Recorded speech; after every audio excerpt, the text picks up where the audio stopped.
ফান্দে পড়িয়া বগা কান্দে রে ভাই। না পারছে কিছু বলতে, না পারছে কিছু সহ্য করতে মেয়েটা। আলো মাইক্রোফোনে বলতে থাকে। অতিথিদের ফুল দিয়ে বরণ করবে অত্র কলেজের প্রিন্সিপাল স্যার মোহাম্মদ শওকত হাসান। ভলেন্টিয়াররা ফুলের তোড়া নিয়ে এগিয়ে যায় প্রিন্সিপাল স্যারের কাছে। দুজন ভলেন্টিয়ার কম বিধায় দুটো তোড়া টেবিলেই পড়ে থাকে। ইসলামের ইতিহাসের প্রফেসর জামান মাহবুব চাপা স্বরে চেঁচিয়ে আলোকে বলে, নিয়ে যাও। আলো অবাক হয়ে বলে, আমি? হ্যাঁ তুমি, কুইক।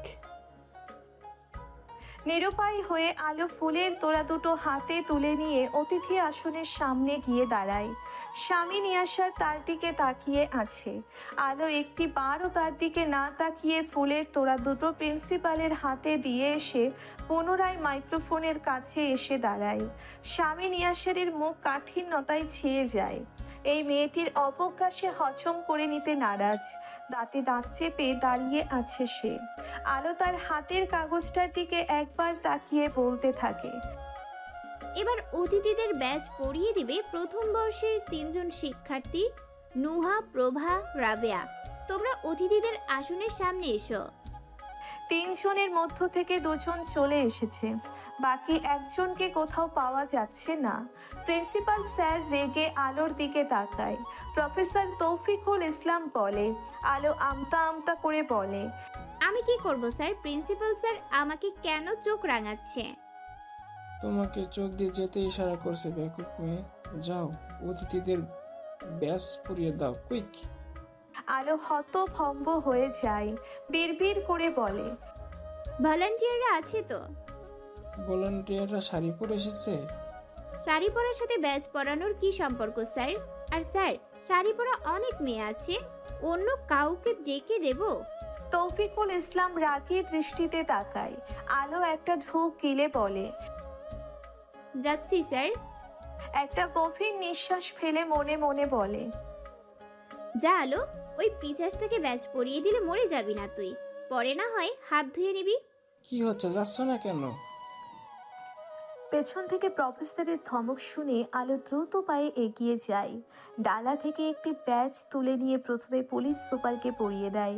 স্বামী নিয়াসার আলোকে আর চোখে দেখছে। তার মুখে পৈশাচিক হাসি। মনে মনে বলে, এটাকেই বলে ক্ষমতা, ধৃতা আলো। আলো পুনরায় আরেকটি ব্যাজ তুলে নিয়ে থমথমে মুখে স্বামীনের সামনে দাঁড়ায়। তারপর ধীরে ধীরে স্বামীনের দিকে একবার তাকায়। পেছনে জামিল এবং অন্যরা চাপা হাসিতে ফেটে পড়ছে। আলোর দৃষ্টিতে কি ছিল স্বামীন জানে না। সে থমকে গিয়েছে। অপলক দৃষ্টিতে দেখছে একজন শ্যামবতীকে। আলো কপাল কুঁচকে ব্যাজটা স্বামীনকে পরিয়ে দিতে উদ্যত হয়। মনে মনে বলতে থাকে, ওয়েট, পড়াচ্ছি তোকে ব্যাচ। স্বামীন আলোর দিক থেকে চোখ ফেরাচ্ছে না। ক্ষণিকের জন্যে সে ভুলে বসে আছে অদ্রিতা আলো নামের মেয়েটি তার শত্রু। আহ, স্বামীর নিজের আর্তনাদ শুনে নিজেই বেশ অবাক হয়। সেখানে দাঁড়িয়ে থাকা প্রত্যেকে চোখ ছানা বড়া করে তাকিয়ে থাকে স্বামীনের দিকে। আলো স্বামীন ইয়াসারের দিকে শীতল চোখে তাকিয়ে আছে। তার দৃষ্টিতে প্রতিশোধ নিতে পারার আনন্দ। স্বামীন বুকের বাঁ পাশে হাত দিয়ে আলোর দিকে অবাক চোখে তাকায়। প্রিন্সিপাল দাঁত কিরমির করে বলে, আলো ভয় পাওয়া মুখ করে প্রিন্সিপালকে বলে, দুঃখিত স্যার, দেখতে পাইনি। স্বামীন আলোর দিকেই তাকিয়ে আছে। আলো যে ইচ্ছেকৃত এটা করেছে তা বুঝতে বাকি নেই আর। যত দিন যাচ্ছে এই মেয়েটার কর্মকাণ্ড তাকে অবাক নয় হতবাক করে দিচ্ছে। আলোর মুখের দিকে তীক্ষ্ণ দৃষ্টি রেখে মনে মনে বলে ওঠে, এটার শোধও আমি তুলব, ধৃতা আলো। শুভ্র পাঞ্জাবিটার বুকের বাপাসটাই এক ফোঁটা লাল রক্ত স্পষ্ট হয়ে উঠেছে। প্রিন্সিপাল ইয়াসারের দিকে তাকিয়ে বলে, ইয়াসার হাত উঠিয়ে থামিয়ে দেয় প্রিন্সিপালকে। আলোর দিকে তাকিয়ে ঠান্ডা গলায় প্রিন্সিপালকে বলে, এসবে ইয়াসারের কিচ্ছুটি হয় না, আপনি অনুষ্ঠান কন্টিনিউ করুন। শওকত হাসান আলোকে ধমক দিয়ে বলে। আলো মাথা নাড়িয়ে মাইক্রোফোনের কাছে যায়। মনে মনে বলতে থাকে, সেফটি পিন তো খুবই নগণ্য জিনিস। তোর ওই বুকে কুড়াল বসানো উচিত ভণ্ড নেতা। অতিথিদের ফুলের তোড়া এবং ব্যাস পরানোর মধ্য দিয়ে সাংস্কৃতিক অনুষ্ঠানের শুভারম্ভ হয়েছে। এখন আমি প্রতিযোগীদের দৃষ্টি আকর্ষণ করতে চাচ্ছি। মঞ্চে ডাকতে চাই গ্রুপ ক এর প্রতিযোগীদের। গ্রুপ ক থেকে এখন এসে নজরুল সঙ্গীত গাইবে মারুফা শাম্মী, প্রথম বর্ষ রাষ্ট্রবিজ্ঞান বিভাগ। আলো মাইক্রোফোনের কাছ থেকে সরে গিয়ে একটা চেয়ারে বসে। প্রতিযোগী মঞ্চে উঠে নজরুল সঙ্গীত গাইতে হবে, অত্যন্ত শ্রুতিমধুর পরিবেশনা। সবাই মন্ত্রমুগ্ধ হয়ে শুনছে, শুধুমাত্র শামীম ইয়াসারের দৃষ্টি আলোর দিকে। তার অবচেতন মন বারবার দৃষ্টি ঘুরিয়ে ওই মেয়েটিকে দেখতে থাকে, যে মেয়েটি বারবার শামীম ইয়াসারকে টেক্কা দিচ্ছে। অঘোষিত নীরব যুদ্ধ করছে শামীম ইয়াসার মির্জার সাথে। আলোর থেকে দৃষ্টি সরিয়ে একবার সে নিজের দিকে তাকায়। রক্তের ফোঁটাটা ফুলের মতো লাগছে, একটা ক্ষুদ্র গোলাপ ফুল। একের পর এক প্রতিযোগীরা তাদের পারফরমেন্স দেখিয়ে যাচ্ছে। আলোর অস্থিরতা ক্রমশ বাড়ছে। কখন শেষ হবে এই অনুষ্ঠান? তার ভীষণ মাথা ব্যথা করছে। দর্শকদের প্রথম সারিতে বসে জামিল ফুয়াদকে বলে, সাহস দেখছেন? এমপি মহোদয়ের সামনে সুকুশলে বাইকে যন্ত্রণা দিয়েছে, অবাক হবার কিছুই নেই। এই মেয়ে কারাতে জানে। ক্লাস 7 থাকতে একবার এক ছেলের হাত ধরেছিল, জোর করে বাড়িতে এসে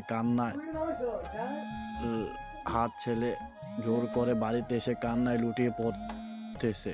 আতাউর আলম সাথে এই মেয়ে নিয়ে কারাতে ট্রেনিং সেন্টারে ভর্তি করিয়ে দেয়। সাহস তো দেখার মতোই, নয়তো শামীম ইয়াসারের গালে চড় মারে নাকি? বাপক ভীষণ ভালোবেসে সব কিছু করতে পারে বাবার জন্য। দুজনেই কথা থামিয়ে আলোকে দেখতে থাকে। অনুষ্ঠান প্রায় শেষ হয়েছে। প্রতিযোগীদের মাঝে পুরস্কার বিতরণ করছেন অতিথিরা। একটু পরেই মাগরিবের আজান দেবে। সবাই বাড়ি ফেরার জন্য মানসিক প্রস্তুতি নিচ্ছে। আলো নিজের ব্যাগ উঠিয়ে তৌফিকুল ইসলামের কাছে গিয়ে আমতা আমতা করে বলে, স্যার এবার তো অনুমতি দিন, কাজ যা বাকি আছে ভলান্টিয়াররা দেখে নেবে। তৌফিকুল ইসলাম কিছুক্ষণ ভেবে বলে, আচ্ছা যাও, বাকিটা আমি সামলে নিচ্ছি। ভাই দেখি তো কি হয়েছে। হাত দিয়ে জামিল শামীম ইয়াসারের পাঞ্জাবি ধরে দেখতে থাকে। রাহাত চেঁচিয়ে ওঠে, করছেটা কি ভাই? এই মেয়ে তো রক্তচোষা বাদুর, বেয়াদব মেয়ে। শামীম জামিলের হাত সরিয়ে বলে, গাড়ি স্টার্ট কর, কিচ্ছু হয়নি। ফুয়াদ মুচকি মুচকি হাসছে। ইয়াসার গম্ভীর কণ্ঠে বলে, সমস্যা কি? হাসছিস কেন? রক্তচোষা বাদুর আসছে, ওই দেখ। শামীম ইয়াসার মাথা ঘুরিয়ে তাকায়। আলো ধীর পায়ে গেটের কাছে এগিয়ে আসছে। কলেজের পাশের মসজিদে আজান দিয়ে দিয়েছে। ল্যাম্পপোস্টের বাতিগুলো সব জ্বেলে ওঠে একসাথে। আলো আজান শুনে শাড়ির আঁচল টেনে মাথায় তুলে দেয়। দৃশ্যটি শামীম ইয়াসারের অবচেতন মনকে মুগ্ধ করে, কিন্তু সে বুঝতে পারে না। রাহাত চাপা স্বরে বলে, ভাই এখন ধরে কানের নিচে দুটো চড় লাগিয়ে দিন, কেউ দেখবে না। শামীম রেগে গিয়ে রাহাতের দিকে তাকায়। ঠান্ডা গলায় বলে, ওরা এমনিতেই দুর্বল জাতি, গায়ের জোর দেখিয়ে কি হবে? ওকে চড় তো অবশ্যই মারবো, তবে অন্যভাবে। সেই অন্যভাবেটা কিভাবে তা জানতে সবাই উৎসুক হয়ে তাকিয়ে থাকে। শামীম কিছু বলে না, এক দৃষ্টিতে আলোকে দেখে। আলো শামীম ইয়াসারের গাড়ির কাছে ওদের দলবল দেখতে পেয়ে থমকে যায়। মেইন গেটের কাছে না গিয়ে সে পকেট গেটের দিকে যায়। দলের 3-4 জন চেঁচিয়ে ওঠে, ভয় পাইছে ভাই, ভয় পাইছে। আলো দাঁড়িয়ে পড়ে। জামিল চেঁচিয়ে বলে, শিয়ারায় রক্ত, আমরা ইয়াসার ভাইয়ের ভক্ত। বাকি ছেলেগুলোও চেঁচিয়ে ওঠে। আলো এক মুহূর্ত দেরি না করে দৌড়ে পকেট গেট থেকে বেরিয়ে যায়। একটা রিকশায় উঠে শাড়ির আঁচল টেনে কান চেপে ধরে। শামীম ইয়াসারের দলবল তখনও চেঁচিয়ে যাচ্ছে, শিরায় শিরায় রক্ত, আমরা ইয়াসার ভাইয়ের ভক্ত। স্যার প্রশ্নপত্র কোথায়? আমরা পরীক্ষা কিভাবে দেব? প্রশ্নপত্র কি? প্রশ্নপত্র কাকে বলে? সেটা দিয়ে কি করে? তৌফিকুল ইসলামের এমন কথায় পুরো শ্রেণীকক্ষ আলোড়িত হয়। সবাই মুখ চাওয়াচাই করছে।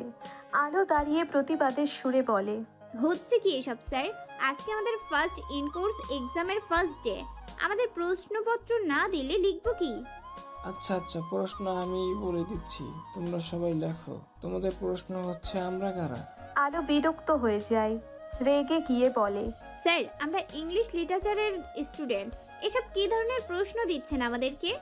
তৌফিকুল ইসলাম রেগে যায়, আলোকে ধমক দিয়ে বলে, চুপ, যা বলছি তাই করো। লেখো, তোমরা কারা লেখো। আলো দাঁত কিরমির করে বলে, এর উত্তর আমার জানা নেই।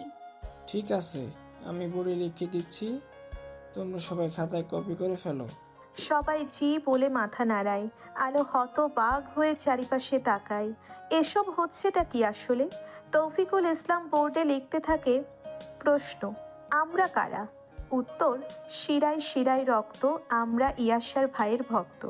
আলো হতভম্ব হয়ে উঠে দাঁড়ায়। ক্লাসের সবাই তড়ি ঘড়ি করে লিখতে থাকে, মুখে বিড়বিড় করতে থাকে, শিরায় শিরায় রক্ত, আমরা ইয়াসার ভাইয়ের ভক্ত। শিরায় শিরায় রক্ত, আমরা ইয়াসার ভাইয়ের ভক্ত।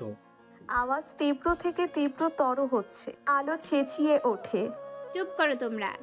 কেউ সেদিকে ভ্রুক্ষেপ করে না, বিড়বিড় করতে থাকে। শিরায় শিরায় রক্ত, আমরা ইয়াসার ভাইয়ের ভক্ত। আলো বেঞ্চের উপরে জোরে চাপড় মেরে প্রচণ্ড শব্দে চেঁচিয়ে বলে, চুপ করো তোমরা, চুপ করো, দোহাই তোমাদের, চুপ করো। হঠাৎ করে আলোর চোখ খুলে যায়। এক লাফে উঠে বসে সে হাঁপাতে থাকে। 2 মিনিট সময় নিয়ে সে পরিস্থিতি অনুধাবনের চেষ্টা করে। সে কোথায়? এরকম খুঁটখুঁটে অন্ধকার হয়ে আছে কেন ক্লাসরুম? কয়েক মুহূর্ত যেতেই ধীরে ধীরে সে টের পায় সে এতক্ষণ স্বপ্ন দেখছিল। হাত দিয়ে ফোন খুঁজতে থাকে সে। বালিশের নিচ থেকে ফোনটা বের করে ফ্ল্যাশ লাইট অন করে। পুরো গা ঘামে ভিজে গিয়েছে। এখনও তার শরীর একটু একটু করে কাঁপছে। এর চেয়ে ভয়ঙ্কর কোনো দুঃস্বপ্ন বোধহয় সে তার পুরো জীবনে দেখেনি। বিছানা থেকে ধীরে ধীরে নেমে লাইট জ্বেলে দেয়। টেবিলের ওপরে রাখা গ্লাসের ঢাকনা সরিয়ে গ্লাসের পানি ঢকঢক করে পুরোটা পান করে। ওয়াশরুমে ঢুকে মুখে পানির ঝাপটা দিয়ে ওড়না দিয়ে মুখ মুছতে মুছতে বের হয়। ধপ করে বিছানার উপর বসে পড়ে।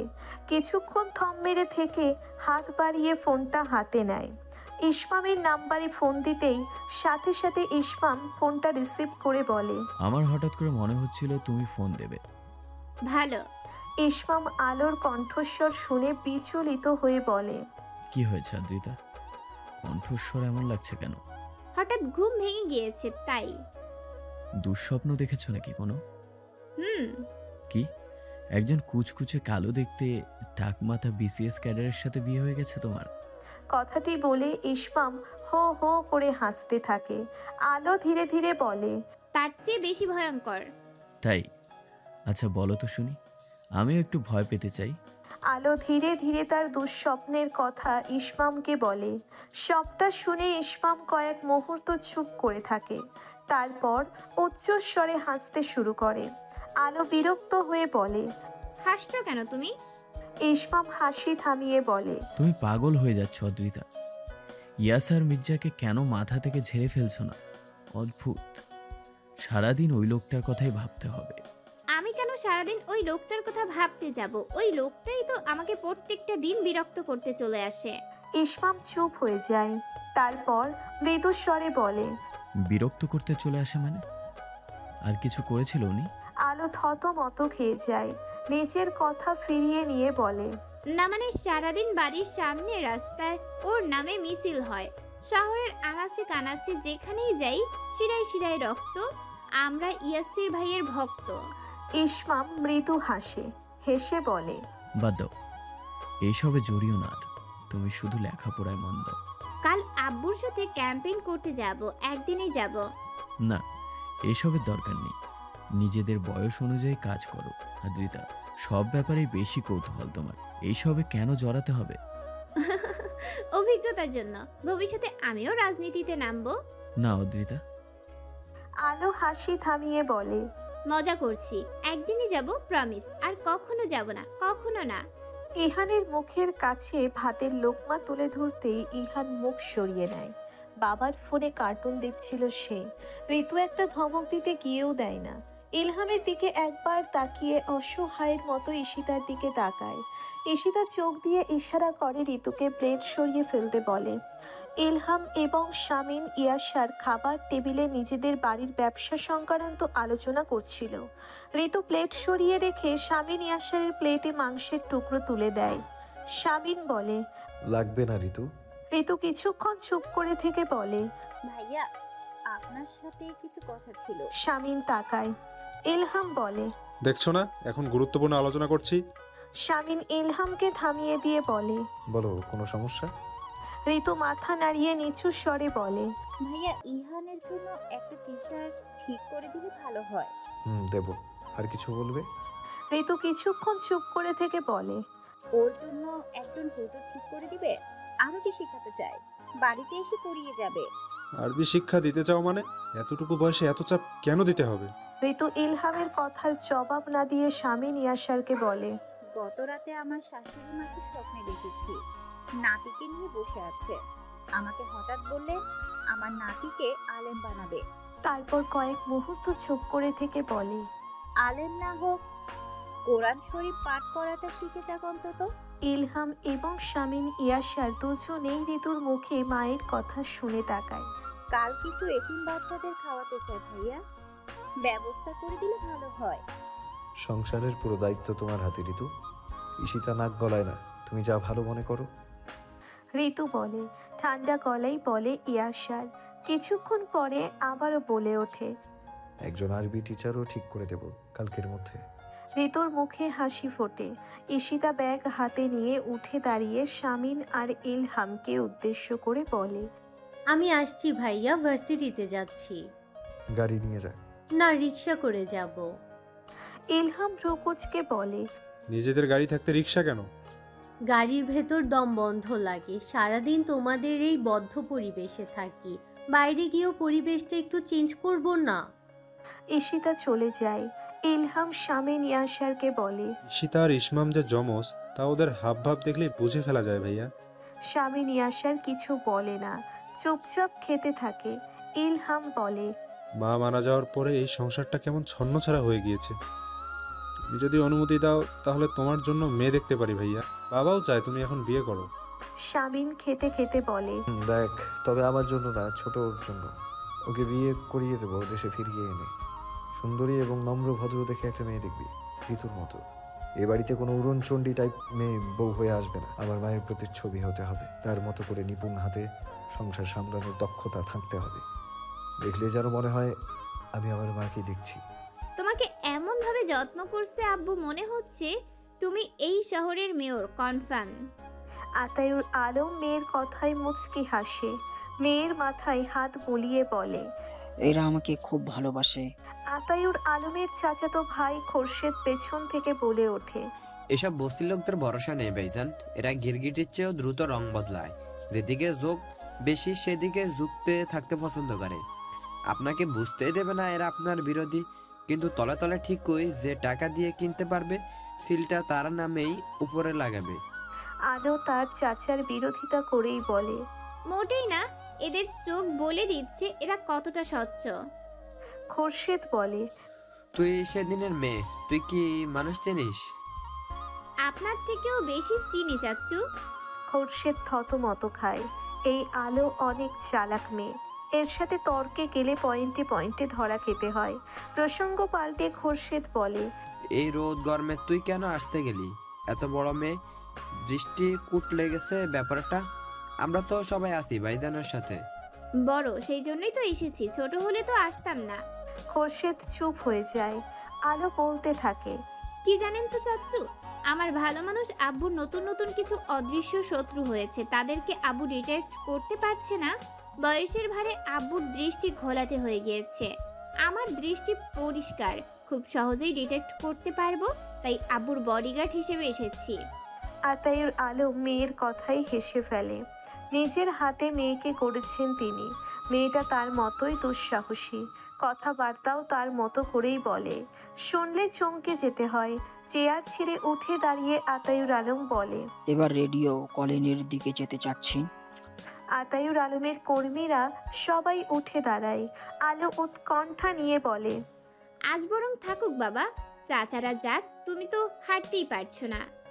আরে ধুর, এখনই যদি নিজে গিয়ে তৃণমূল পর্যায়ে মানুষের থেকে ভোট চাইতে না পারি তাহলে লোকজন আমাকে কতটুকু ভরসা করবে বলো তো? ঠিক আছে, তবে আমিও যাব তোমার সাথে। মুখোমুখি দুটি দল, ক্ষমতাসীন রাজনৈতিক দল থেকে মনোনীত প্রার্থী শামীম ইয়াসার মির্জা এবং স্বতন্ত্র প্রার্থী আতায়ুর আলম। রেডিও কলোনির মোড়ে এসে দুটি দল মুখোমুখি হয়। রাস্তা পুরোটা আটকে দাঁড়িয়ে পড়েছে তারা। আলো শামীম ইয়াসারকে দেখে কোনো এক অজানা কারণে আতায়ুর আলমের পিছনে দাঁড়ায়। শামীম ইয়াসার তা খেয়াল করেছে। আতায়ুর আলমের দিকে তাকিয়ে মৃদু হেসে বলে, অনেকদিন পর দেখা হলো আপনার সাথে। আতায়ুর আলম তাচ্ছিল্য মাখা হাসি দিয়ে বলে, দেখো, খুশি হওনি নিশ্চয়, তাও আবার এভাবে। শামীম ইয়াসার শুকনো হাসি হাসে। তার পেছন থেকে জামিল বলে ওঠে, মামার বাড়ির আবদার, এখানে আব্বুর কর্মীরা আগে এসেছে, আমরা আগে ঢুকবো। আতায়ুর আলমের পেছন থেকে ক্ষীণ কিন্তু তেজি কণ্ঠে বলে আলো। শামীম চোখ সরিয়ে আলোকে দেখে আতায়ুর আলমের দিকে তাকিয়ে বলে, মেয়েকে কেন এসব রাজনীতি শেখাচ্ছেন? পড়াশোনা করতে মন না চাইলে ওকে বিয়ে দিয়ে দিন। রাজনীতি মেয়েদের বিষয় না। আমার মেয়ে কি করবে আর কি করবে না তা আমি আর আমার মেয়ে বুঝবো। একটু থেমে আতায়ুর আলম বলে, আমি বুঝতেই পারিনি তোমার মতো সেদিনের একটা ছেলেকে পার্টি নমিনেশন দেবে। বারবার বলতেন আমি দিবা স্বপ্ন দেখছি। এখনো বলবো তুমি দিবা স্বপ্ন দেখছো। পার্টি নমিনেশন দিয়েছে শুধু, এবার ভোট জিতে দেখাও। দিবা স্বপ্ন আপনি দেখছেন? আপনার মতো 2 টাকার রিপোর্টার অতীতে 2-1টা সাহসী কাজ করে জনগণকে খুশি করেছেন, সেজন্য ভাববেন না জনগণ আপনাকে শহর দেখভালের দায়িত্ব দেবে। 2 টাকার রিপোর্টার মানে? কোন সাহসে আপনি আমার আব্বুকে 2 টাকার রিপোর্টার বলছেন? বেহায়া বেশরম লোক, নির্লজ্জ কোথাকার। ছেলের নারী কেলেঙ্কারির জের ধরে বাপকে সংসদ সদস্যের পদ হারাতে হয়েছে, ভুলে গেছেন সেসব কথা?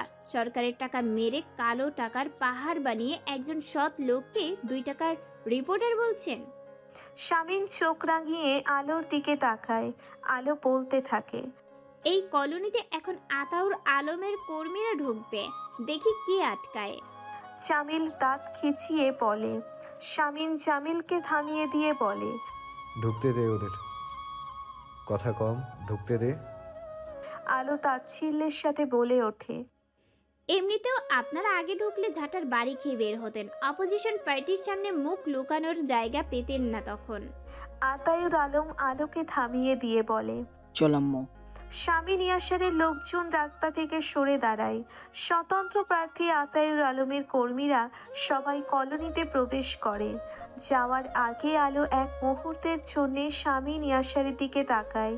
শামীম ইয়াসার তার দিকে শীতল চোখে তাকিয়ে আছে।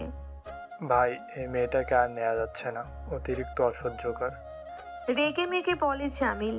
শামীম ইয়াসার চুপ করে দাঁড়িয়ে আছে। সে কি ভাবছে? একটা গল্প বলি শোনো। একবার এক শকুনের বাচ্চা তার শকুন মায়ের কাছে বলল, মা, আমার মানুষের মাংস খেতে ইচ্ছে করছে। শকুন মা তখন এক বুদ্ধি বের করলো। এক টুকরো গরুর মাংস নিয়ে গিয়ে হিন্দু পাড়ায় ফেলে দিয়ে আসলো এবং এক টুকরো শূকরের মাংস নিয়ে এসে মুসলিমদের মহল্লায় ফেলে দিয়ে আসলো। তারপর চুপ করে নিজের ছানা নিয়ে ঘাপটি মেরে থাকলো।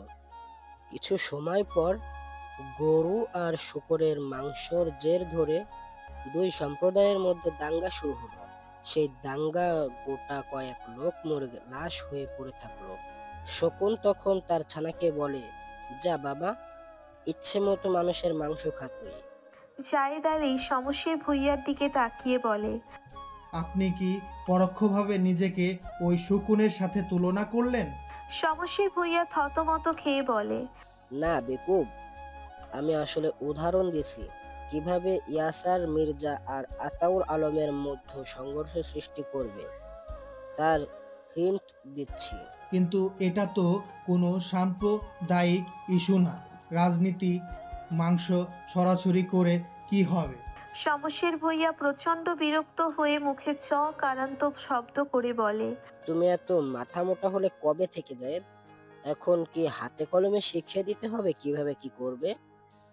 জায়েদ আলী আমতা আমতা করে বলে, না, আমাদের ছেলেদের কাজে লাগিয়ে দিচ্ছি। গুড। এখন যাও। আর ইয়াসারের ডান হাত জামিলের ব্যাপারে কি করলে? সুযোগ পেলে সরিয়ে দেব। ভাই একটা খারাপ খবর আছে। সকাল সকাল পার্টি অফিসে এসে জামিলের মুখে কথাটি শুনেই ইয়াসারের কপাল কুঁচকে যায়। জামিলের দিকে জিজ্ঞাসু দৃষ্টিতে তাকায় সে। জামিল বলে, উত্তরের এলাকাগুলো থেকে আতাউরের লোকজন আপনার সব সাইনবোর্ড খুলে ফেলেছে, সব নষ্ট করে ফেলেছে। আমাদের ছেলেরা খেপে গিয়ে ওদের আটকাতে ধরেছে, মারামারি হয়েছে খুব। পুলিশ এসে দুই পক্ষের ছেলেদের ধরে নিয়ে গেছে। স্বামী ইয়াসার প্রচণ্ড রেগে যায়, দাঁত খিচিয়ে বলে, তোরা কি করছিলি? ঘাস কাটছিলি? ভাই ভোরের আলো ফোটার আগেই কাজ করা হয়েছে। লোকজন বলছে সব আতাউরের লোকজনের কাজ। আর মারামারির সময় আমি ছিলাম না। বইয়ের শরীরটা হঠাৎ করে খারাপ হয়ে গিয়েছিল। শামিন উঠে দাঁড়িয়ে পাঞ্জাবির হাতা গোটাতে গোটাতে বলে, মারামারি করার পারমিশন দিয়েছে কে ওদের? ইলেকশনের আগে আমায় কেস খাইয়ে ছাড়বে দেখছি। আমি আসছি। আমি দেখতে চাই জামিল, ওদের থানা থেকে ছাড়িয়ে আনতে হবে। উকিলকে ফোন কর। বাইরে বৃষ্টি পড়ছে ভাই, কিছুক্ষণ অপেক্ষা করেন। এক্ষুনি যাব, তুই বাড়ি যা। তোর বউকে ডাক্তারের কাছে নিয়ে যা। জামিল কিছু বলে না। স্বামী ইয়াসার খেপে গিয়েছে, তাকে এই মুহূর্তে বাধা দিলে সে শুনবে না, তা জামিল জানে। ইয়াসার রাগে কাঁপতে কাঁপতে বলে, সেদিন ভরা জনসভায় আমাকে থাপ্পড় মেরে বলেছিল আমি নাকি কাপুরুষের মতো ওর বাবাকে পেছন থেকে ছুরি মেরেছি। সামনাসামনি লড়ার ক্ষমতা আমার নেই। আর ওর বাবা এখন রাতের অন্ধকারে বিরোধী পার্টির সাইনবোর্ড খুলে ফেলছে। এর শেষ দেখে ছাড়বো আমি। গায়ের সাথে ভেজা পাঞ্জাবি লেপ্টে আছে। টেবিলের ওপর 1 কাপ ধোয়া ওঠা গরম চা, হাতে গাড়ির চাবি। স্বামীর চাবিটা দিয়ে টেবিলের ওপর ঠক ঠক আওয়াজ করছে। আতাউর আলম সেদিকে একবার তাকিয়ে ওসি সালামের কথায় কান দেয়। ওসি সালাম বলতে থাকে, আপনাদের দুজনের ছেলেরাই সমানে সমান। নিজেদের ছেলেদের সামলানোর দায়িত্ব আপনাদের। এখনই এত দায়িত্বহীনের মতো কাজ করলে মেয়র হয়ে কি করবেন? শামিন চায়ের কাপ উঠিয়ে চুমুক দেয়। ওসি বলতে থাকে, এবারের মতো ছেড়ে দিচ্ছি। 2 দিন পরে নির্বাচন। ছেলেদের সামলে রাখুন। ফের আমার খপ্পরে পড়লে একটাকেও ছাড়বো না। আতাউর আলম বলে, সরকারি দলের ছেলেগুলোর দোষ সব ইয়াসারের পোষা কুকুর। তারা আগের আমার ছেলেদের উপর হাত তুলেছে। আর আপনি চোরের মতো আমার সাইনবোর্ড পোস্টার খুলে ফেলেছেন নিজের এলাকা থেকে। এত ভয় স্বামী ইয়াসারকে? ভয়ের চোটে সব শুকিয়ে গিয়েছে, তাই না? মুখ সামলে কথা বলো বেয়াদব ছেলে। আপনিও মুখ সামলে কথা বলুন। আরে কি হচ্ছে কি সব? এটা থানা, ভুলে গেছেন?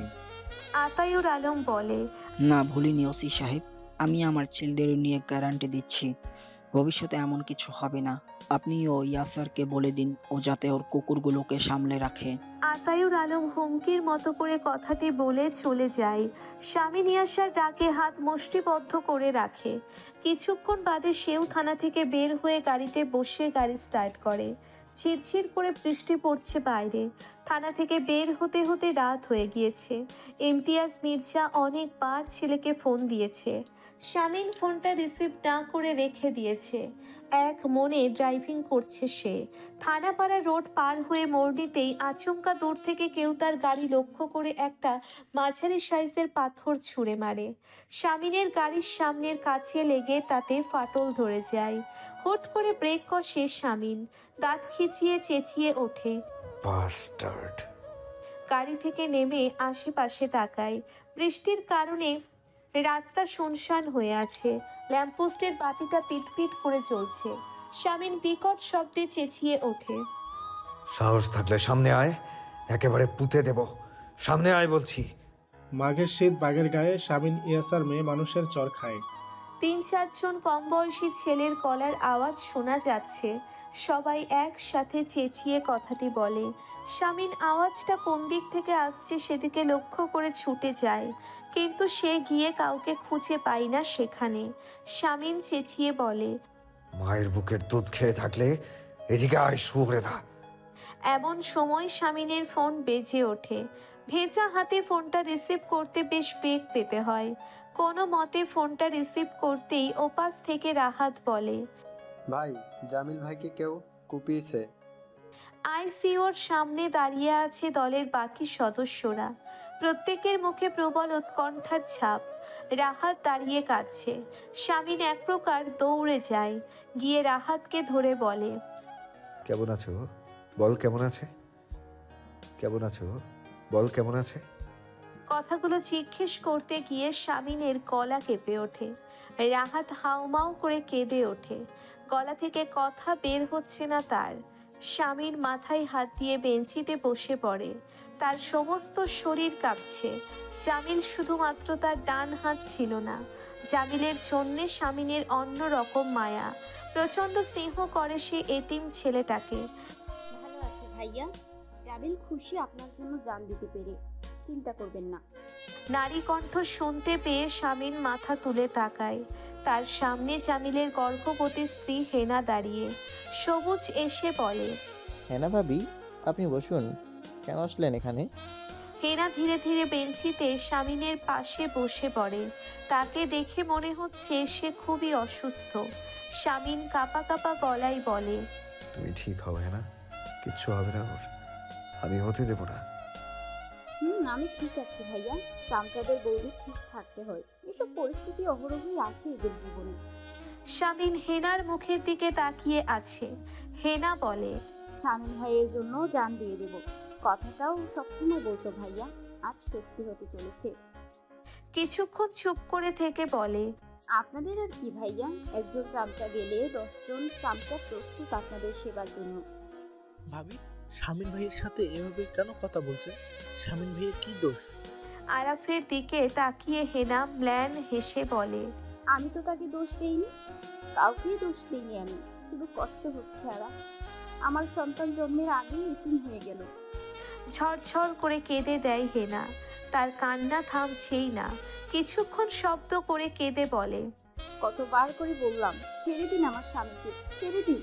আমাকে ওই অবস্থায় দেখেও একটু মায়া হলো না আতাউর আলমের লোকদের। ধাক্কা মেরেই মাটিতে ফেলে দিয়ে কূপ বসায় ওর গায়ে। শামিন হেনার দিকে তাকায়। তার চোখে মুখে বিস্ময়। বাকরুদ্ধ হয়ে কিছুক্ষণ তাকিয়ে থাকে। দলের ছেলেগুলো সব মুখ চাওয়াচাই করতে থাকে। শামিন তেজি কণ্ঠে বলে ওঠে, আতাউর আলমের লোক করেছে এসব? হেনা কাঁদতে কাঁদতে মাথা নাড়ায়। অস্ফুট স্বরে বলে, 4 জন ছিল। বলেছি আগে তোকে শেষ করব, তারপর তোর শামিন ভাইকে। এই শহরের মেয়র হবে আমাদের আতাউর সাহেব, অন্য কেউ না। ফুয়াদ ইতিমধ্যেই এসে দাঁড়িয়েছে ওদের মাঝে। সবুজ ক্ষেপে গিয়ে শার্টের হাতা গুটিয়ে নিয়ে বলে, ভাই চলেন, থানায় চলেন। শামিন কঠিন গলায় বলে, না। যাবেন না? তাহলে চলেন, লটকে দিয়ে আসি। শামিন তেজি কণ্ঠে বলে, না। হেনা কান্না থামিয়ে বলে, আমায় একটা কথা দিবেন ভাইয়া, ও যদি কখনো সুস্থ হয়ে ওঠে আপনি প্লিজ ওকে নিজের থেকে দূরে সরিয়ে দেবেন। ও কখনো আপনাকে ছাড়তে চাইবে না ভাইয়া, আপনি ওকে প্লিজ নিজে থেকে ঘাড় ধাক্কা দিয়ে দল থেকে বের করে দেবেন। শামিন হেনার কথার জবাব না দিয়ে রাহাতকে বলে, রাহাত। জি ভাই। চল আমার সাথে। ফুয়াদ বলে, কোথায় কোথায় যাবি তুই? শামিন ফুয়াদের দিকে তাকায়। শামিনের দৃষ্টি দেখে ফুয়াদ ভয় পেয়ে যায়। চোখ দুটো রাগে ক্ষোভে লাল হয়ে গিয়েছে। তেজি কণ্ঠে বলে ওঠে, জামিল আমার শরীরের একটা অঙ্গ ফুয়াদ, আমার ছোট ভাইয়ের মতো। ও না থাকলে আমি অনেকটাই অচল, এটা সবাই জানে। তাই ওকে রাস্তা থেকে সরিয়ে আমাকে নাড়িয়ে দিয়ে ইলেকশনে জিততে চেয়েছিল আতাউর। জামিলকে সরিয়ে দেয়া মানে আমার এক পা পঙ্গু করে দেয়া। ওই আতাউর এটাই চেয়েছে ফুয়াদ। আমি ওকে বুঝাবো পঙ্গু কিভাবে করতে হয়।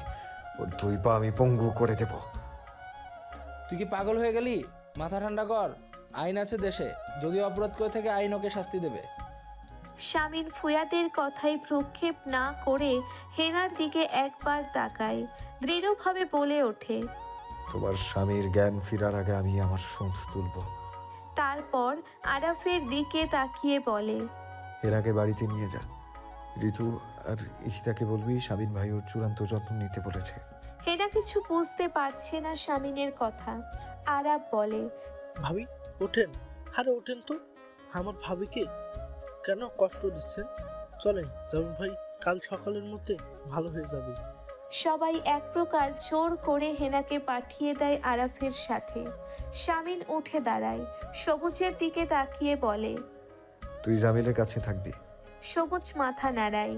রাহাত বলে, কি করব ভাই এখন? আতাউরের গোষ্ঠী উদ্ধার।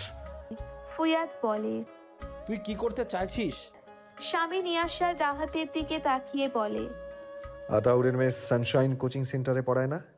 রাহাত মাথা নাড়ায়। ইয়াসার বলে, এখন রাত 8:30 বাজে, 9টায় কোচিং থেকে বের হয় ওই মেয়েটা। 9:30 নাগাদ ওই মেয়েকে আমাদের পার্টি অফিসে নিয়ে আসবে। সবাই অবাক হয়ে তাকিয়ে আছে শামিনের দিকে। ফুয়াদ চাপা স্বরে চেঁচিয়ে ওঠে, পাগল হয়েছিস তুই? আগুন নিয়ে খেলতে চাইছিস?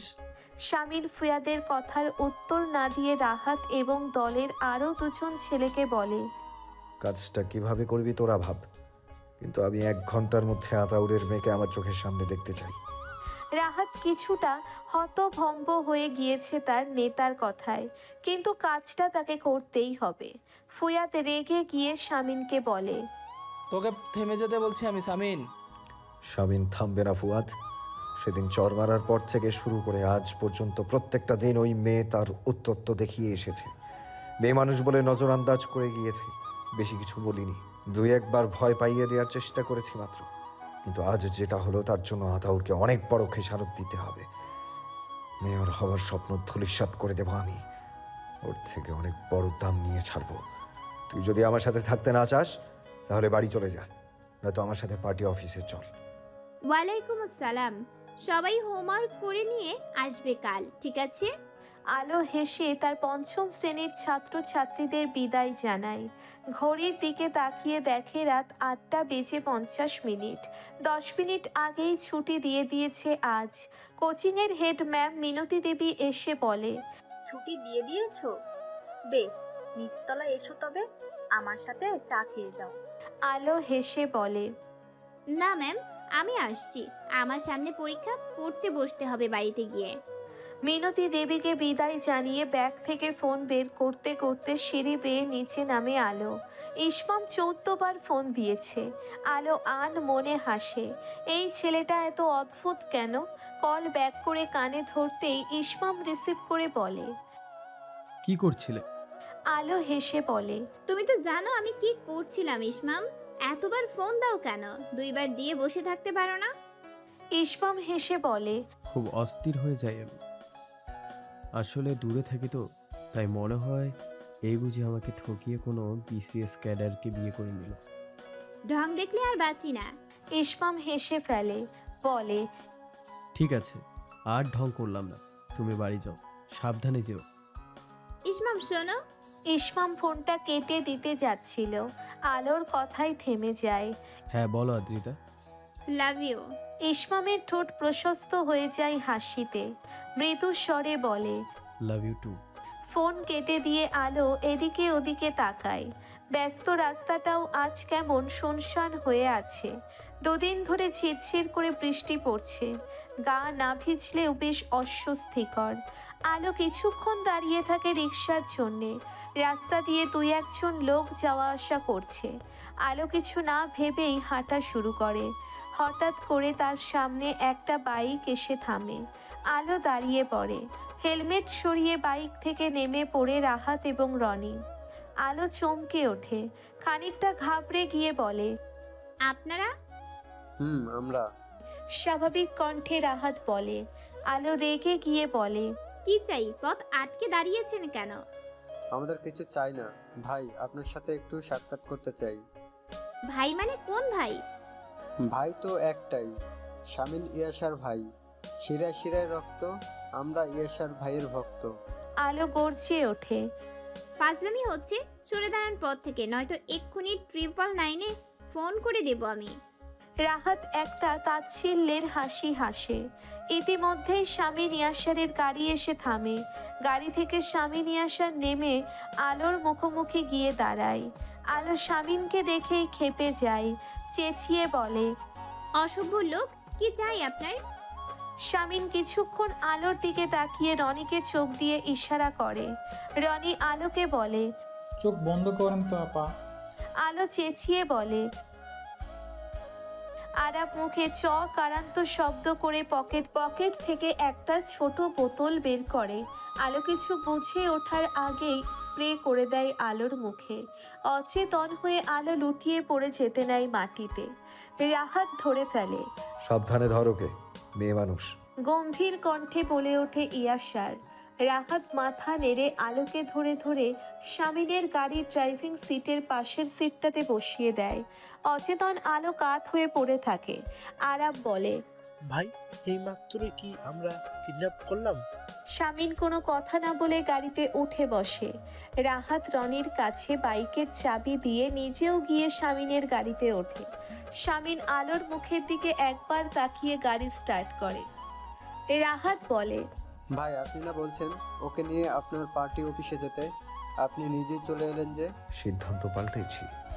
রাহাত অবাক হয়। বাড়িতে গিয়ে কি হবে ভাই? তাছাড়া ওকে নিয়ে কি করবেন আপনি? না মানে আপনার খারাপ কোনো উদ্দেশ্য নেই তা আমি জানি, কিন্তু একটা মেয়েকে এভাবে কিডন্যাপ করে, ভাই এটা তো ঘোর অপরাধ। ধরা পড়লে জামিন নেই।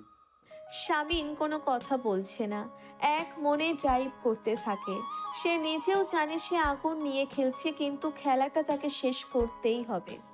ড্রাইভিং করতে করতে একবার সে আলোর মুখের দিকে তাকায়। কপালের কাছের চুলগুলো এলোমেলো হয়ে আছে মেয়েটার।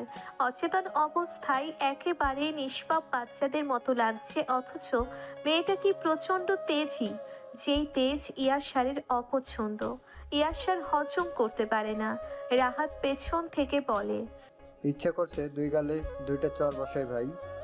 ওর বাপ যে এত বড় একটা শয়তান কখনো বুঝতে পারেনি। আরাব বলে, ওকে আটকে রেখে আতাউরের কাছে টাকা চাইবেন ভাই, কিন্তু আপনার তো টাকার অভাব নেই। আরে ধুর, ওকে ভাই, ভয় দেখাবি ঠিক হবে, একবারে ঠিক হবে, ওর বাপ উচিত শিক্ষা পাবে। রাহাত শামিনকে বলে, কিন্তু ভাই ওকে ছেড়ে দিতেই তো পুলিশের কাছে বলে দেবে সব, আর ওর বাবা তো বসে থাকবে না। কিচ্ছু করতে পারবে না। গম্ভীর এবং তেজি কণ্ঠে বলে ওঠে শামিন। রাহাত এবং আরাব কিছু না বুঝে একে অপরের মুখ চাওয়াচাই করতে থাকে। আলোর মুখের দিকে একবার তাকিয়ে শামিন রাহাতকে বলে, ওর ফোনটা বের কর ব্যাগ থেকে, আতাউরকে মেসেজ দিয়ে দে 2 ঘন্টা অন্তত নিশ্চিন্তে থাকুক, মেয়ের জন্য দুশ্চিন্তা না করুক।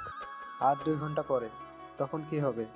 শামিনী আসার পৈশাচিক হাসি হাসে, তারপর ড্রাইভিংয়ে মন দেয়। পানির গ্লাস হাতে স্বামীর পিছনে এসে দাঁড়ায় রেহেনা। আতায়ুর আলম স্টাডি রুমে বসে কিছু কাগজপত্র দেখছিল। রেহেনার পায়ের শব্দ পেয়ে মাথা তুলে তাকায়। রেহেনা বলে, শুনছ, মেয়েটা তো এখনো এলো না, আর খুব দুশ্চিন্তা হচ্ছে।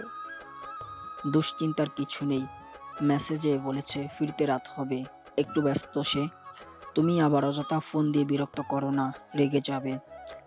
তুমি সবসময় মেয়েটাকে এভাবে লাই দাও, একটা বিপদ ঘটে গেলে তখন বুঝবে এই পৃথিবীর মেয়েদের জন্য কতটা খারাপ, তা জানো না? জানি, তবে আমার মেয়ে তো সাধারণ কোনো মেয়ে নয়, ওকে আমি সাধারণ অন্য সব মেয়েদের মতো বড় করে নিই। কি কাজ জিজ্ঞেস করো মেসেজ দিয়ে, আর তেমন হলে আয়াত আজানকে পাঠিয়ে দাও, ওরা গিয়ে নিয়ে আসবে আলোকে। তুমি যাও তো, একটু পরে আমি গিয়ে নিয়ে আসবো ওকে, যাও তুমি। রেহেনা বেগম ঘরে থেকে চিন্তিত মুখ নিয়ে বের হয়। তার শরীরটা একটু একটু কাঁপছে, বুকটা কেমন খা খা করছে। মনে হচ্ছে কিছু একটা অঘটন ঘটতে চলেছে। বাড়ির নাম শান্তিনীর, আগে ছিল মির্জা ম্যানশন। শামিনের মা হোসনে আরা শান্তির মৃত্যুর পরে শামিন এই নাম রেখেছে। শামিনের গাড়ির শব্দ পেয়ে বাড়ির কেয়ারটেকার পোনা এসে গেট খুলে দেয়। পোর্চের কাছে এসে গাড়ি থামিয়ে শামিন নেমে পড়ে গাড়ি থেকে। পোনার দিকে তাকিয়ে বলে, পোনা চাচা, ঈশিতা আর ঋতুকে ডেকে আনুন। পোনা মাথা নাড়িয়ে এক ছুটে দৌড়ে যায় ভেতরে।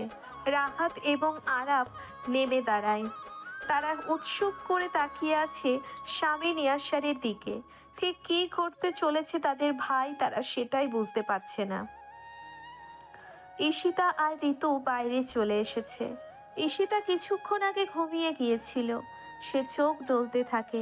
ঋতু বলে, ভাইয়া কিছু হয়েছে?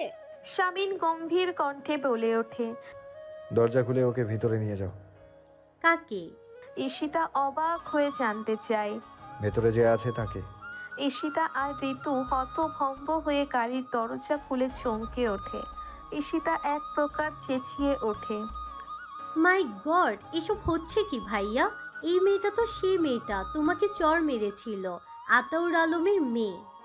শামিন চোখ মুখ শক্ত করে দাঁড়িয়ে থাকে। ঈশিতা বলে, এখানে কেন? আর এভাবে ঘুমাচ্ছে কেন? ভাইয়া প্লিজ পরিষ্কার করে বলো তো। ইলহাম এবং বাড়ির দুজন মহিলা সার্ভেন্ট এসে দাঁড়িয়েছে পোর্চের নিচে। সবাই অবাক হয়ে তাকিয়ে আছে। শামিন ধমকের সুরে বলে ওঠে, ও ঘুমাচ্ছে না, অবচেতন হয়ে আছে। এত কথার জবাব দিতে পারবো না। একে গেস্ট রুমে নিয়ে যা, নিচের তলার। মুখে পানির ছিট মার, হুঁশ ফিরে আসবে। ঋতু ভাসুরের ধমকে ভয় পেয়ে ঈশিতাকে বলে, আপু আগে ওনাকে ধরো, নিয়ে যাই ঘরে। তারপর মহিলা সার্ভেন্টদের দিকে ফিরে বলে, তোমরাও আসো খালা। সবাই ধরাধরি করে আলোকে ঘরে নিয়ে যায়। ইলহাম হতভম্ব হয়ে বলে, হচ্ছেটা কি ভাইয়া আসলে? কিছুই হচ্ছে না, তবে হতে চলেছে। ইলহাম কিছু বুঝতে পারছে না ভাইয়ের কথায়। শামিন আরাফের দিকে তাকিয়ে বলে, রনিকে ফোন দে, ওদিকের কি অবস্থা জেনে নে। কলিং বেলের আওয়াজ পেয়ে রেহেনা ছুটে এসে দরজা খোলে। দরজা খুলেই সে হতভম্ব হয়ে দাঁড়িয়ে থাকে। তার সামনে 6 থেকে 7 জন অচেনা ছেলে আতাউর আলম বসার ঘরের দিকে আস্তে আস্তে বলতে থাকে, কি আলো এসে গিয়েছে, তুমি শুধু শুধু টেনশন। কথা থামিয়ে দিয়ে আতাউর আলম রনির দিকে তাকায়। রনি একটা মুচকি হাসি দিয়ে দলবল নিয়ে ঘরে ঢুকে দরজা লাগিয়ে দেয়। আতাউর আলম চেঁচিয়ে বলে, তোদের সাহস তো কম না? সাহসের তো কিছুই দেখেননি চাচা, আমরা ইয়াসার ভাইয়ের ভক্ত। আমাদের শিরায় শিরায় রক্ত, গরম রক্ত। কথাটি বলেই রনি বাকি ছেলেদের বলে, ওই নিংটি ইঁদুর দুটোকে ধরে আন আগে। আজান আর আয়াত চেঁচামেচির আওয়াজ পেয়ে বসার ঘরের দিকেই আসছিল। দলের দুজন গিয়ে ওদের দুজনকে ধরে ফেলে। আতাউর আলম ঘাবড়ে গিয়ে বলে, ছাড় আমার ছেলেদের। রনি হেসে বলে, ছেলেদের একটু ধরেছি বলে বিচি একেবারে শুকিয়ে গিয়েছে, তাই না চাচা? তাহলে শুনুন চাচা, আপনার মেয়েকে কিছুক্ষণ আগে ইয়াসার ভাই তুলে নিয়ে গিয়েছে তার বাড়িতে।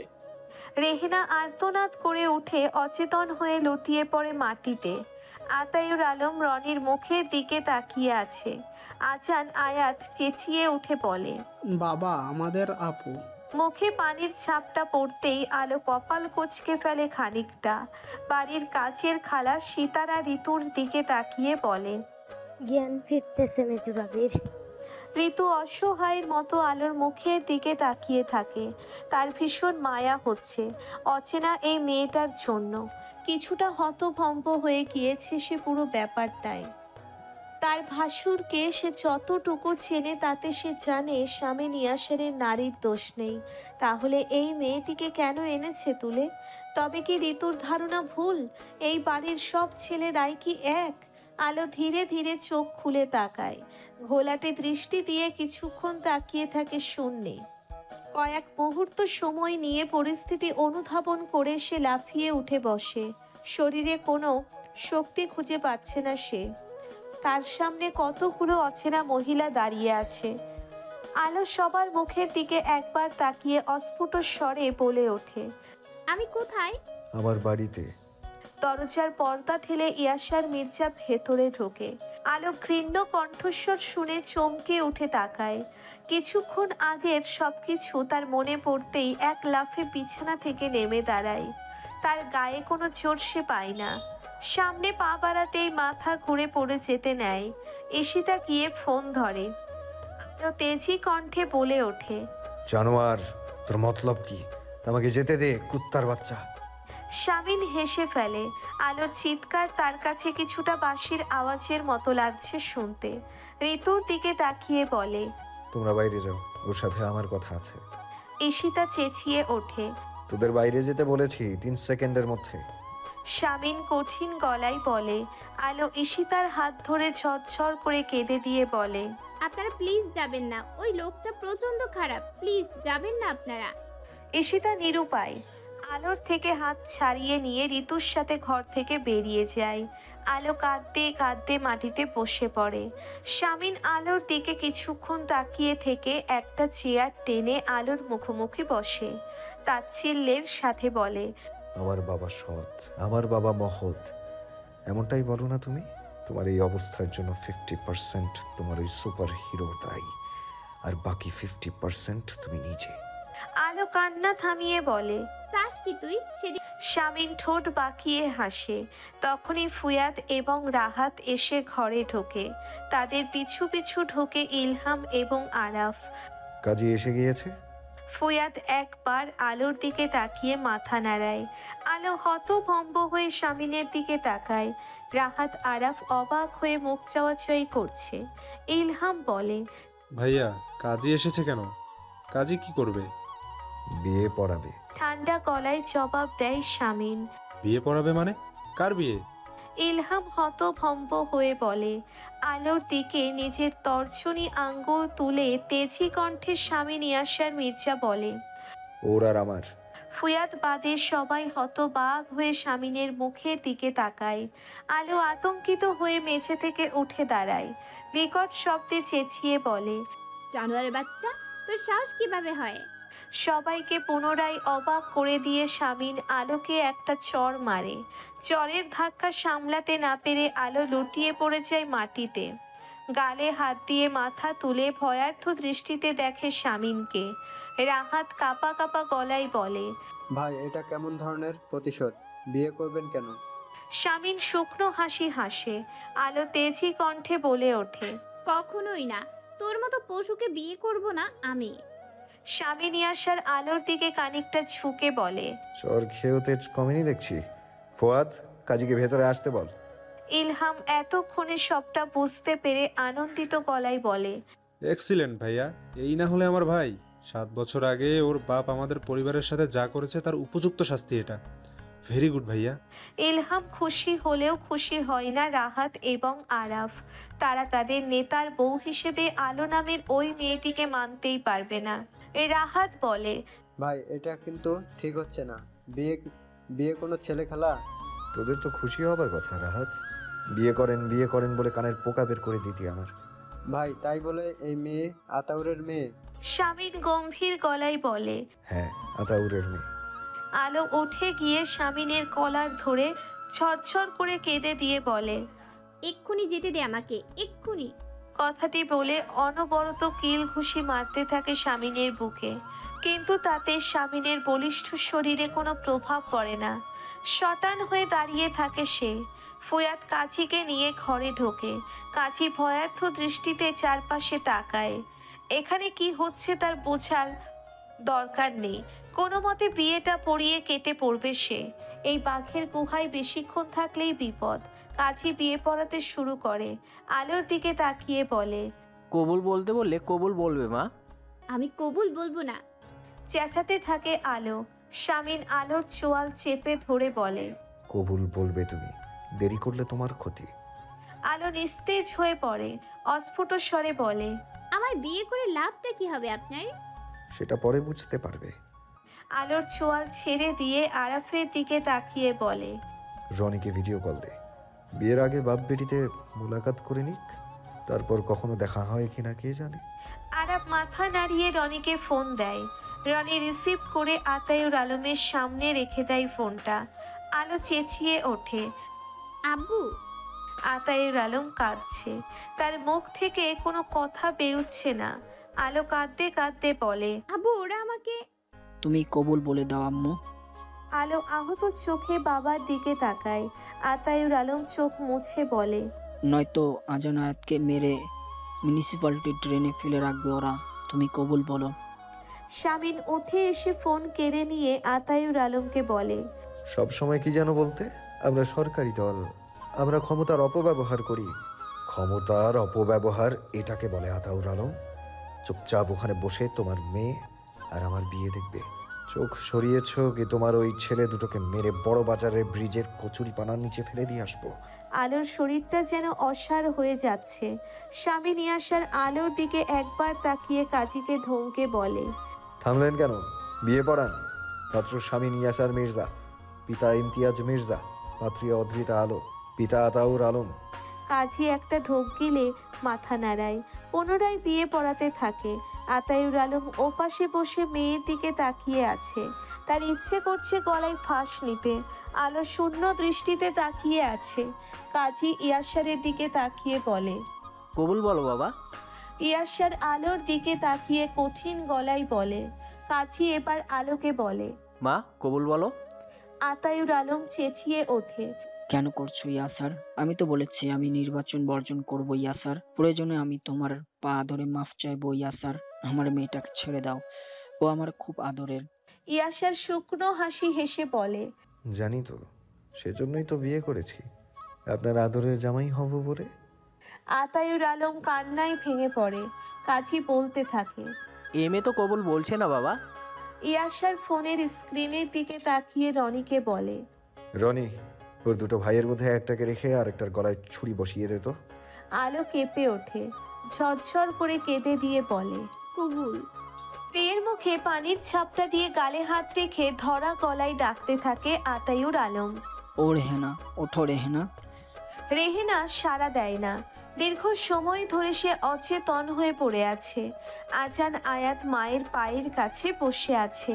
ভেতরের ঘর থেকে আতাউর আলমের মা রিনরিনে গলায় চেঁচিয়ে যাচ্ছে। রনি ছুরিটা পকেটে ঢোকাতে ঢোকাতে আতাউর আলমকে বলে, জামিল ভাইয়ের জায়গায় আইসিইউতে যদি ইয়াসের ভাই থাকতো তাহলে এখানে আজ 5টা লাশ পড়ে থাকতো। আতাউর আলমের কানে সে কথা পৌঁছই না। সে স্ত্রীর জ্ঞান ফেরাতে ব্যস্ত। রনি তৌফ নামের ছেলেটির মুখের দিকে তাকিয়ে বলে, শাওন কই? সামান্য মিষ্টি আনতে এত দেরি? শাওন একটা মিষ্টির প্যাকেট নিয়ে ঘরে ঢোকে। হাঁপাতে হাঁপাতে বলে, মুসলিম পাড়ে গিয়ে একটা দোকান খোলা পেলাম, সব শালা বন্ধ। তারা তো আর জানে না আমাদের ভাই আজ বিয়ে করবে, তাহলে খোলা থাকতো। তৌফ নামের ছেলেটা দাঁত বের করে বলে, ভাই এ আতাউর আলম আর তার বউ আজ থেকে আমাদের তাওই মাওই। রনি পকেট থেকে সিগারেট বের করতে করতে বলে, আর ওই ফটকা চালাক মেয়েটা আমাদের ভাবি। আমার তো ভাবতেই রাগ উঠে যাচ্ছে গায়ে। ভেবেছি ভাই কত মিষ্টি দেখে একটা ভাবি এনে দেবে আমাদের। সুন্দর আছে তো ভাই, খারাপ না, মিষ্টি তো দেখতে। তৌফ হাসতে হাসতে বলে, দেখতে মিষ্টি কিন্তু ভয়ানক ঝাল। ভাইকে কিভাবে সামলাবে কে জানে। সিগারেটে এক টান দিয়ে একটা চেয়ার টেনে নিচু হয়ে ঝুঁকে বসে রনি। আতাউরের চোখে চোখ রেখে বলে, থানা পুলিশ করবেন না তা জানি, তবুও বলছি থানা পুলিশ করার চিন্তাও করেছেন তো? ওখানে আপনার মেয়েকে ইয়াসির ভাই এমন জায়গায় পুঁতে দিবে মেয়ের লাশও খুঁজে পাবেন না। আর চাচা সরি, তা ওই আপনার ছেলে দুটো অনেক ব্রিলিয়ান, ওদের ডাক্তার বানাবেন। ওরা এত অল্প বয়সে প্রাণ হারালে এই দেশের অনেক বড় ক্ষতি হয়ে যাবে যে। আতাউর আলম আতঙ্কিত মুখ নিয়ে রনির দিকে তাকায়। ফিস ফিসিয়ে বলে, বলবো না, কাউকে কিছু বলবো না। দু চোখ বেয়ে তরল গড়িয়ে পড়ে আতাউর আলমের। আজ সে ভয়ানক অসহায়, একজন অসহায় বাবা। গুড, এবার তাহলে উঠি। তা ওই ওদিকে ভাই আর ভাবির বাসর সাজাতে হবে গিয়ে, হাতে মেলা কাজ, চল। রনি শার্টের হাতা গুটিয়ে নিয়ে সবাইকে বলে, তারপর আতাউর আলমের দিকে তাকিয়ে বলে, মাত্র মায়ের জন্য একজন ডাক্তার পাঠিয়ে দিচ্ছে। ইয়াসার ভাইয়ের শাশুড়ি এভাবে অজ্ঞান হয়ে ঘন্টার পর ঘন্টা পড়ে আছে, শুনলে ইয়াসির ভাই খুব রেগে যাবে। আসছি তাই। রনির পিছু পিছু দলের সবাই দাঁত বের করে ঘর থেকে বের হয়। আতাউর আলম তার স্ত্রীর মাথায় হাত দিয়ে সতর দরজার দিকে দৃষ্টি দিয়ে বসে আছে পাথরের মতো। কাজীকে ফুয়াদ বিদায় দিয়ে পুনরায় ঘরে ঢুকে স্বামীনের দিকে তাকিয়ে বলে, হয়েছে শান্তি? স্বামিনী আসার থমথমে মুখ নিয়ে বসে আছে। আর চোখে আলোর দিকে তাকিয়ে আলোকে দেখে। মেয়েটাকে কেমন বিধ্বস্ত লাগছে। মেঝের দিকে দৃষ্টি দিয়ে তাকিয়ে আছে। রাহাত এবং আরাব শুকনো মুখে তাদের নেতাকে দেখছে। তাদের পুরো ব্যাপারটা হজম করতে বেশ কষ্ট হচ্ছে। ইয়াসার উঠে দাঁড়িয়ে দেওয়াল ঘড়ির দিকে তাকিয়ে বলে, রাত 3:30 বেজে গিয়েছে। ভিজিটিং আওয়ার শেষ, নয়তো জামিলের কাছে যেতাম। ওর কি অবস্থা এখন? ডাক্তার কি বলেছে? আরাব বলে, সেই একই কথা, 72 ঘন্টার আগে কিছু বলা যাচ্ছে না। স্বামী নিয়াশার চোখ মুখ শক্ত করে আলোর দিকে তাকিয়ে ধমকের সাথে বলে, এই যে নিষ্পাপ বাপের নিষ্পাপ কন্যা, এদিকে তাকাও। আলো তাকাই না। স্বামীন ধমক দিয়ে বলে, তাকাও বলছি। আলো এবার ধীরে ধীরে মাথা তুলে তাকায়।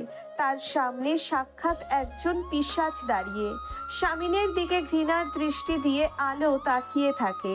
স্বামীন ফিচেল হেসে বলে, বাড়ির মহিলাদের পাঠিয়ে দিচ্ছি, যে কোনো ধরনের অসুবিধা তাদের সাথে বলবে, তবে কোনো তিরিং বিরিং করবে না, কাউকে অসম্মান করে কথা বলবে না, বেয়াদবি করবে না। যদি আমার কানে আসে তাহলে কিন্তু